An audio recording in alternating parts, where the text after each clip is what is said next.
welcome back guys to my channel, and this is the Mendozas. So today we will gonna unbox another package from China, and this is also a Midfake again. Midfake Beyblade also. So let's open it. I ordered Fang Leone, and it came. This is a Midfake. Yep, Midfake. As you can see, this is the Midfake Fang Leone. The box is pretty good. Not so low res. The other side.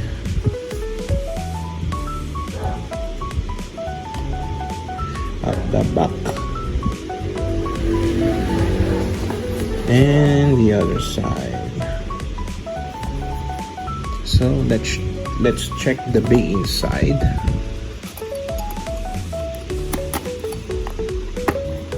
This is the first time I purchased a Fang Leone.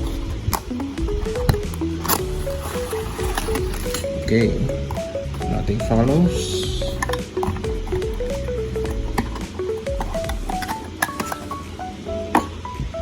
First, the stickers. Good quality stickers. The truck and bottom. This is the bottom. As you can see, it says wave wide defense. The record. Yep. And the bay itself. I will not open this. I already have one. Just stay in the box. Let's get the bay itself, and let's open the plastic and get the Beyblade, and let's get this one also. Okay.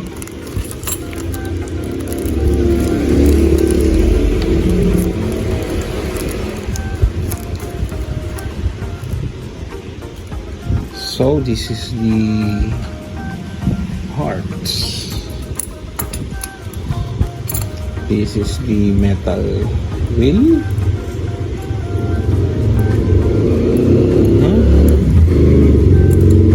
Metal wheel.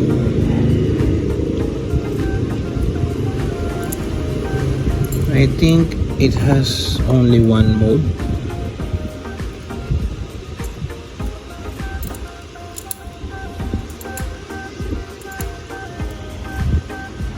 So this is the stickers.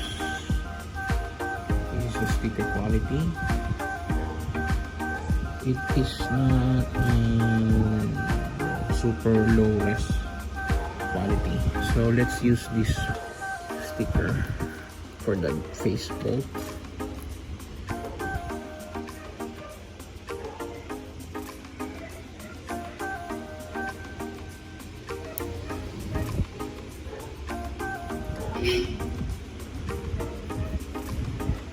Yep. And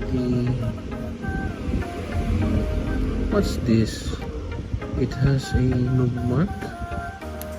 I think this is a noob mark, so I will cut it first, guys. I think this is a noob mark. Oh, this is bad. One of the bad Midfakes I've encountered.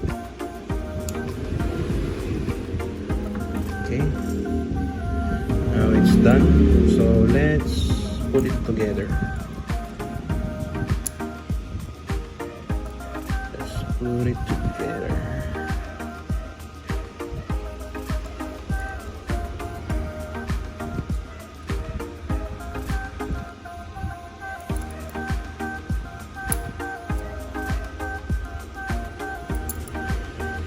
Okay, let's get the lock.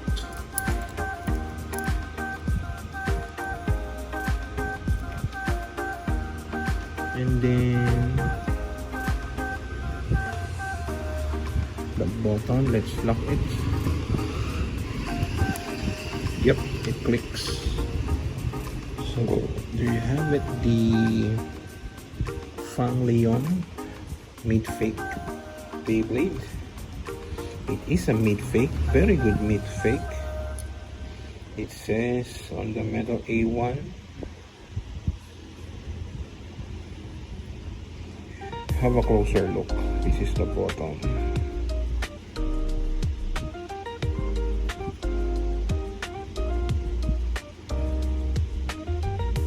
What can you say? Comment down below.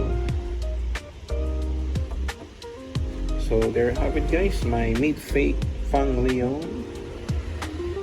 So we will spin this Beyblade, and then let's check it on my next content. Okay, thank you for watching, guys, and this is the Mendozas. See you on my next content, guys. Thank you for watching. Don't forget to like and subscribe. Thank you, guys.